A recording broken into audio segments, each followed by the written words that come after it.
Graça e paz, irmãos, amém. Que Deus abençoe a vida de cada um de vocês que estão no alcance da nossa voz. Que Deus continue te usando como instrumento nas mãos dele nesse momento tão difícil de pandemia. Mas Deus, ele quer fazer com que você seja um instrumento nas mãos dele. Então, para isso, seja um vaso, deixa Deus te encher da graça dele, do poder dele, da palavra que vai ser mencionada nesse momento. A nossa lição de hoje é a conversão que mudou a história. A conversão do apóstolo Paulo, que está lá em Atos capítulo 9. E eu gostaria que você fechasse seus olhos neste momento para que pudéssemos orar e agradecer a Deus por essa leitura e entender que Deus irá falar poderosamente com cada um de nós. Vamos orar? Pai, muito obrigado, continue nos abençoando, nos dando sabedoria para sermos instrumento nas tuas santas mãos. Esteja com cada um dos irmãos que estão no alcance da nossa voz, que possa estar aprendendo mais do Senhor, possa estar buscando mais de Ti, ó Pai. Portanto, fala aos nossos corações, em nome de Jesus. Amém, amém e amém. Bem, irmão, a conversão que mudou a história.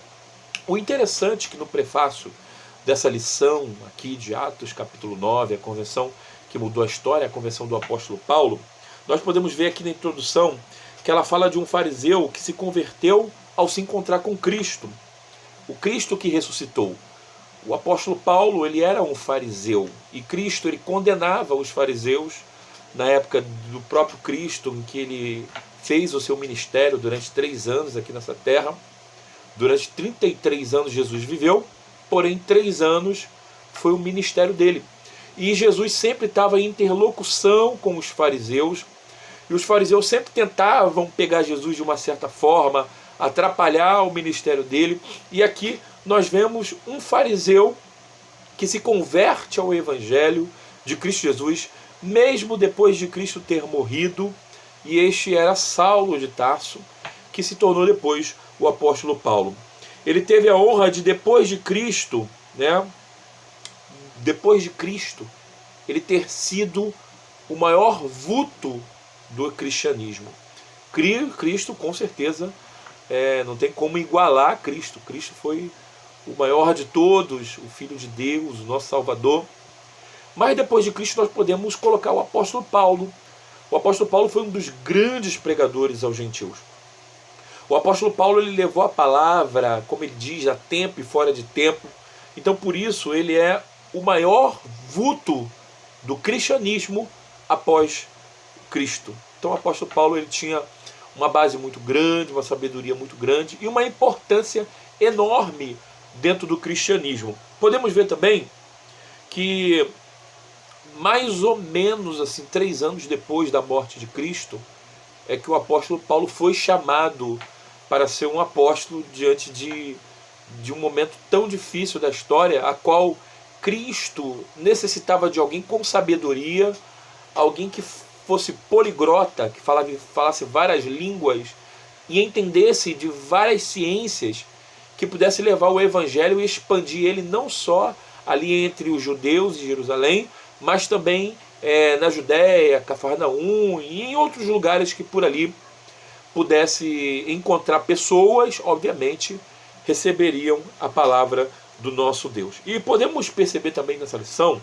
aqui no prefácio, que o perseguidor de cristãos, que era o apóstolo Paulo, por ele ser um fariseu, ele se achava o doutor da lei. Ele se achava uma pessoa muito sábia, além daquilo que de fato poderia ser, mas a grande sabedoria estava em Cristo Jesus e não na corte de Gamaliel, na inteligência de Gamaliel, na corte romana ou dentre outros filósofos que por ali passaram. Mas o apóstolo Paulo, ele era perseguidor dos cristãos. Como um bom fariseu, os fariseus perseguiam muito Jesus na época. Jesus, ele sempre batia de frente com os fariseus. E a gente percebe que o perseguidor passou a ser perseguido. Depois que o apóstolo Paulo se converteu ao evangelho, ele era Saulo, se tornou o apóstolo Paulo, ele passou a ser perseguido.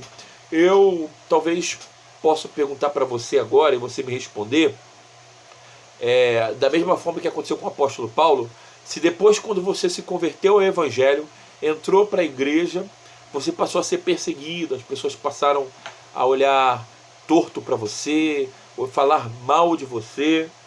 Geralmente isso acontece quando nós nos colocamos diante da presença de Deus.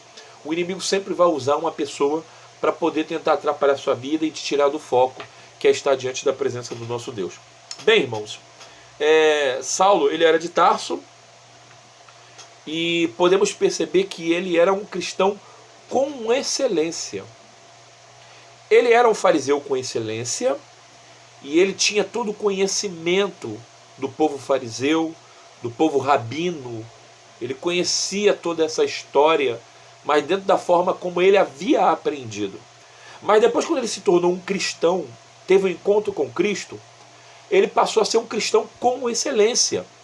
Da mesma forma que ele era o melhor entre os doutores lá da lei, os fariseus, quando ele veio para o evangelho, ele passou a ser o melhor dos evangelhos. Tanto que na interlocução com Pedro e os discípulos, o apóstolo Paulo, ele sobressaiu de forma tal, porque ele tinha um conhecimento muito grande, ele tinha uma sabedoria, ele sabia discutir, ele sabia falar, ele sabia o que ele estava falando. Então, por isso que o apóstolo Paulo foi um excelente cristão também. Bem, aqui nesse primeiro ponto da lição, sobre a convenção que mudou a história, nós podemos ver um pouquinho assim, deduzir, não é uma coisa assim concreta, mas podemos sim deduzir um pouco da infância do apóstolo Paulo, né? O menino judeu, a gente vê aqui que não é mencionado na Bíblia, né?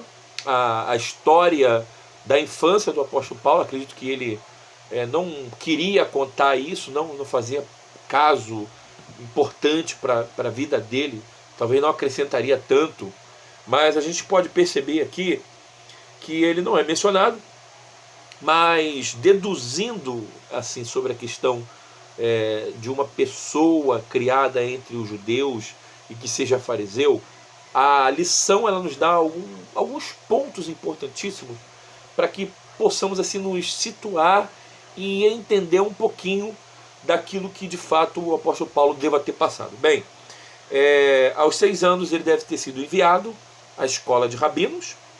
Aos 10 anos introduziu a leitura, né? Ele aprendeu um pouco mais sobre a leitura oral. Com 12 anos ele teve um cerimonial, com certeza, assim, se ele era um rabino, um judeu, cerimonial, né, de filho da lei, ou seja, se é um filho da lei, é sinal que ele foi criado pelaquela lei. Aquela lei gerou nele uma identidade, uma forma de se pronunciar, de ser, a partir daquele ensinamento. E uma outra coisa também que nós podemos deduzir, a qual o autor nos diz, que entre os 13 e os 16 anos, ele deve ter sido enviado para Jerusalém para ser educado como um rabino. E certamente ele sendo educado como um rabino, dentro desse cerimonial como filho, podemos perceber que era para ele ser uma pessoa cada vez mais ortodoxa, que significa algo imposto, algo levado como uma verdade, algo que é aprendido, e aquilo é uma lei, é uma veracidade. Não existe uma outra palavra a não ser aquela. É uma catequese, digamos assim, que foi imposto na vida do apóstolo Paulo e daqueles que assim passavam, era iniciado, né, sobre aquele cerimonial ortodoxo dos rabinos judeus. Bem, irmãos, ele também foi ensinado na corte de Gamaliel. Gamaliel era um grande sábio daquela época, um camarada muito instruído, que tinha uma filosofia, uma antropologia incrível, e ele era uma pessoa que tinha um poder de persuasão, e por isso o apóstolo Paulo cresceu muito, aprendeu muito. Ele era um líder, o Gamaliel, ele era um líder, e ele ensinava muitas pessoas. E dentro dos seus melhores ensinadores, dos seus melhores súditos, digamos assim, né, dos seus melhores filhos, dos seus melhores alunos, era o apóstolo Paulo, que na época era Saulo. E por isso ele ficou muito sábio, muito inteligente, tão quanto Gamaliel, para poder discutir em toda a ciência, em toda a sabedoria, e depois, quando se converteu ao Evangelho, ser esse fenômeno que foi pregador em várias regiões como gentil. Bem, irmãos, já agora aqui no segundo ponto, quem era o apóstolo Paulo? Bem, o texto diz que existiam dois meninos ali, né? Um de Nazaré, podemos qualificar Jesus, e o outro que era de Tarso, que era Saulo, que depois se transformou em apóstolo Paulo. Ambos viveram praticamente na mesma época, só que eles não tiveram a oportunidade de estarem juntos, entendeu? Não tiveram a oportunidade de estarem juntos. Então, podemos perceber aqui também que Jesus, ele marcou o mundo com toda a sua sabedoria, sendo enviado como Filho de Deus aqui nessa terra para a proclamação do reino dele. Jesus, ele teve a oportunidade, de fato, de formalizar o reino de Deus através das atitudes e através dos seus comandos, e por isso, não só o apóstolo Paulo, depois da morte de Cristo, mas como discípulos de Cristo Jesus, tiveram a oportunidade de aprender com sabedoria e assim fazer com que o reino de Deus fosse propagado e chegasse até a mim e até você também, meu irmão. Então, Paulo, ele pôde, ali naquele momento de convenção, de entendimento do reino de Deus, ele pôde ali fazer algumas coisas que eram muito importantes para o crescimento do reino. Dentre tais, era ganhar almas. Ele era, como o irmão e os irmãos devam saber, né? Eles são leitores da palavra de Deus, e já ouviu N mensagens a respeito do apóstolo Paulo. Ele era um grande pregador do reino, e era uma pessoa muito inteligente, muito sábia, e que tinha uma capacidade de fazer com que o reino de Deus fosse propagado de forma tão inteligente, tão sábia, e as pessoas iam crescendo espiritualmente e levando o reino de Deus também, com essa mesma alegria que o apóstolo Paulo tinha. Bem, ele disse assim, até com grande alegria e com grande zelo, ele diz: eu sou judeu, natural de Tarso. E isso significava que ele não era qualquer um, porque um judeu natural de Tarso era uma pessoa que tinha realmente um pedigree, vamos dizer assim, né? Uma família já enraizada no Evangelho, uma família que já tinha uma tradição. Então o apóstolo Paulo, outrora Saulo, né?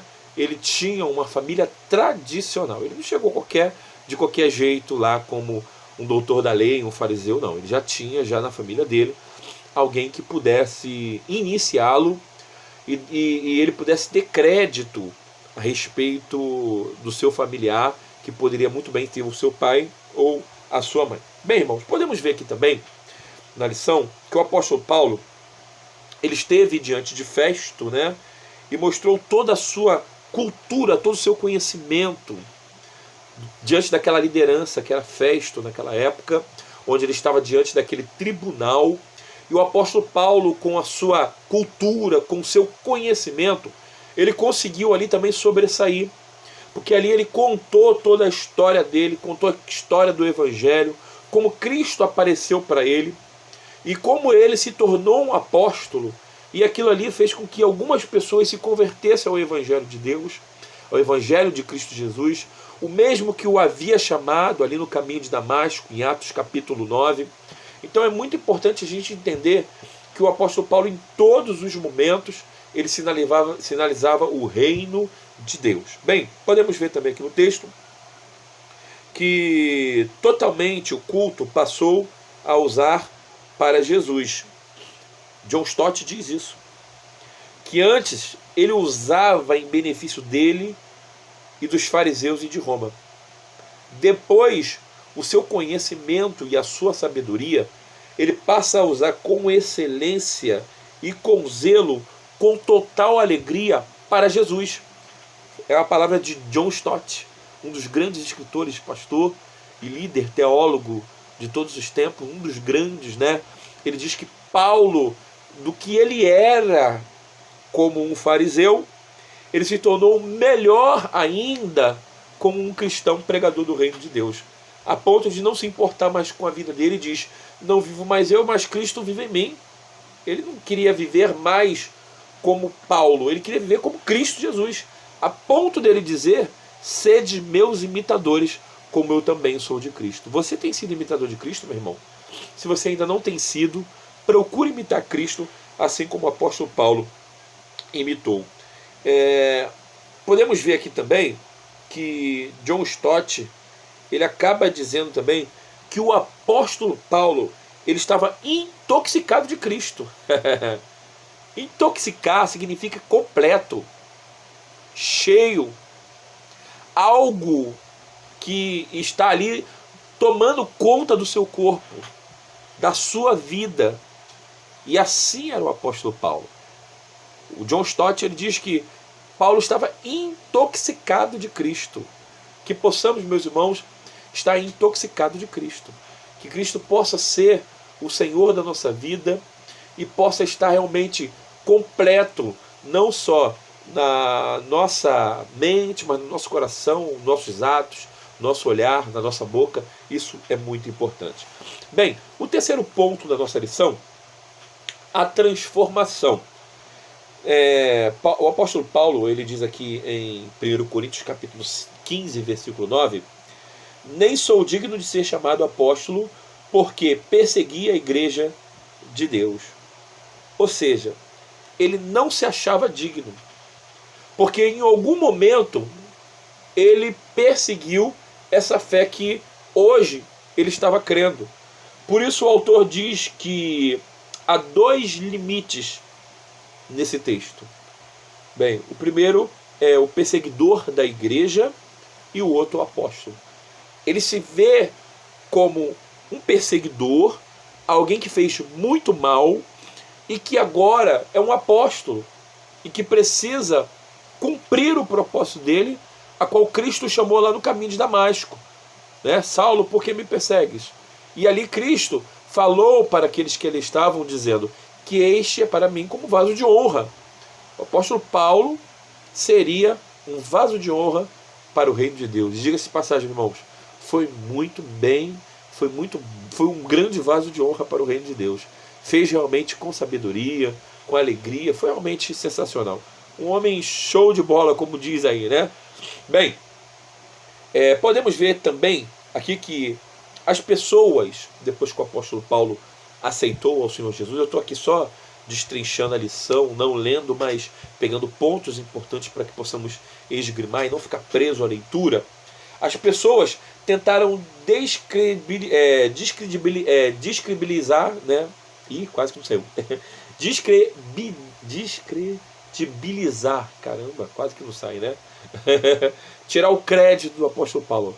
Esse descrédito, porque ele era, na época, um perseguidor dos cristãos. Então, eles tentaram, de todas as formas, não dar crédito, achando que ele estava sonhando, viajando, achando que ele era um maluco, que ele era um sonhador, estava tendo alucinações. Mas isso não foi o suficiente para poder tirar o apóstolo Paulo do foco. Algumas pessoas, quando viram o apóstolo Paulo, olharam para a cara dele e falaram assim: e aquele não era aquele que perseguiu os cristãos? Tá doido, rapaz? Não vou dar com esse cara, não. Uma das sortes do apóstolo Paulo foi Barnabé. Que Barnabé, um homem cheio da unção de Deus, cheio da sabedoria, e que acompanhou o apóstolo Paulo lá na primeira viagem, ele fez com que o apóstolo Paulo fosse introduzido entre os discípulos e os apóstolos, porque eles não queriam receber, eles estavam com medo. Rapaz, esse cara matava os cristãos, ele vai matar a gente também, tá doido? Não vou ficar perto desse cara, não. Era dessa forma que algumas pessoas pensavam. Então, irmãos, podemos ver aqui na situação do apóstolo Paulo algo muito marcante na vida dele. E o apóstolo Paulo, ele confiava que Cristo havia o chamado para a proclamação do reino. Então, ele não se preocupava com o que as pessoas pensavam dele. Você se preocupa com o que as pessoas pensam de você? Você precisa de fato fazer o reino de Deus crescer com a sua vida, com a sua atitude. Então é dessa forma que você precisa agir. Bem, Jesus era real.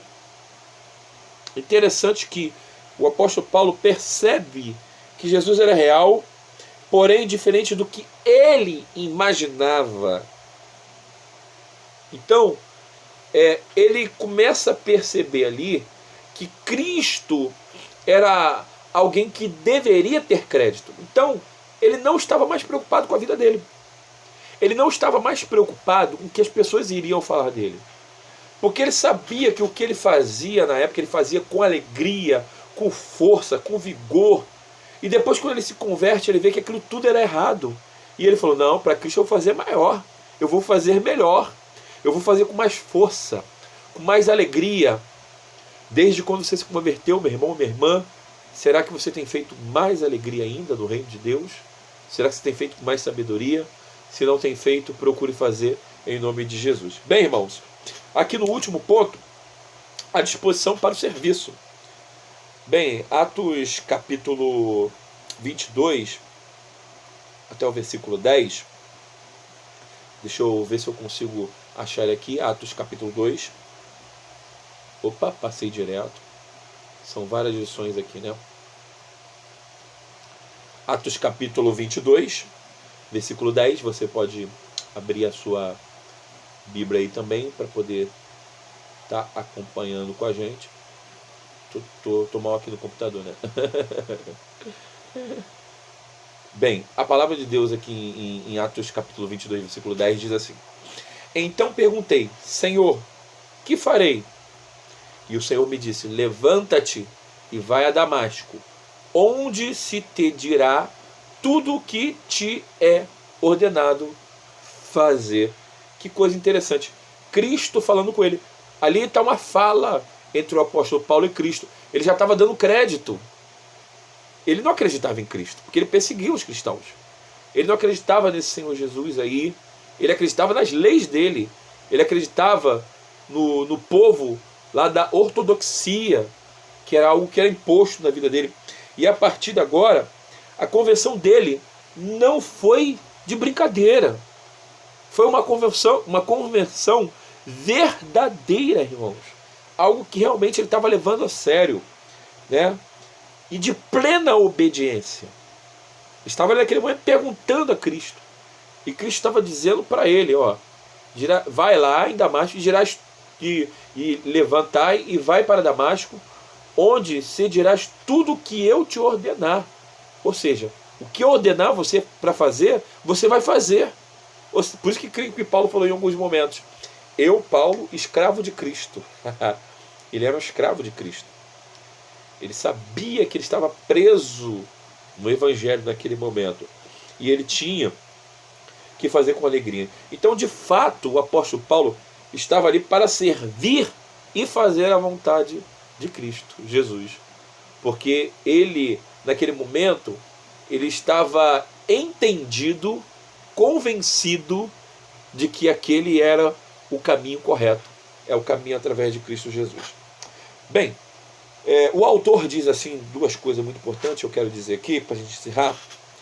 Muitos convertidos querem entretenimento e que Deus e a igreja cuide deles, mas nunca se perguntam o que podem fazer pelo Senhor. O apóstolo Paulo se converteu de verdade. Ele quis fazer algo pelo Senhor. Ele quis fazer com alegria, com vontade mesmo, irmãos. Agora tem muitas pessoas, como aqui o autor diz, muitas pessoas que se convertem, mas querem só entretenimento, só coisinhas superficiais na igreja, não quer a palavra, não quer ouvir a doutrina. E isso tem sido muito ruim.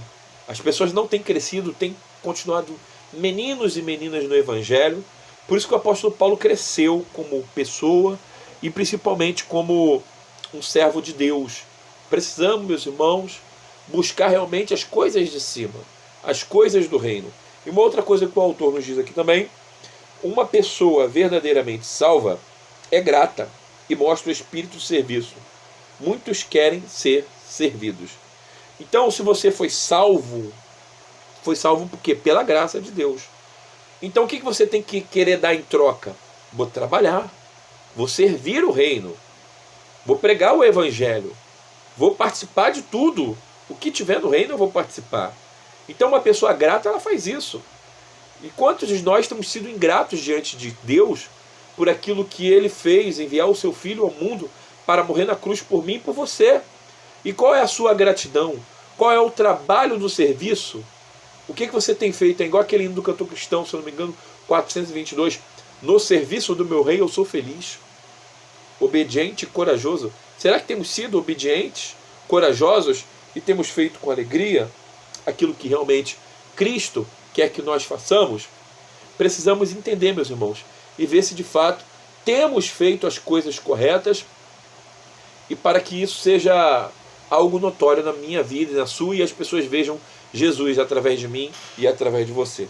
Bem, para fechar o último versículo, Marcos capítulo 10, versículo 45 diz: pois também o Filho do Homem não veio para ser servido, mas para servir e para dar a sua vida em resgate de muitos. Você tem seguido Cristo?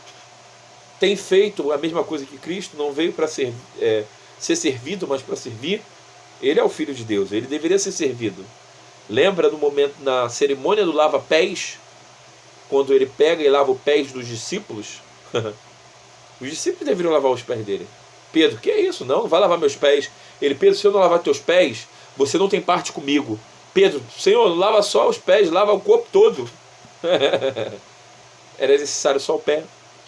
Então, meus irmãos, precisamos fazer igual o apóstolo Paulo, que seguiu sendo exemplo de Cristo Jesus. Assim como eu disse no início da palavra, quando ele disse: sede meus imitadores, como eu fui de Cristo. Você é um imitador de Cristo? Sim, glória a Deus, continue sendo assim. Ainda não é? Procure ser, porque eu tenho a plena certeza que através da sua vida você vai ganhar muitas almas para o reino de Deus e o nome dele será glorificado. Que Deus abençoe a sua vida, em nome de Jesus. Amém, amém e amém.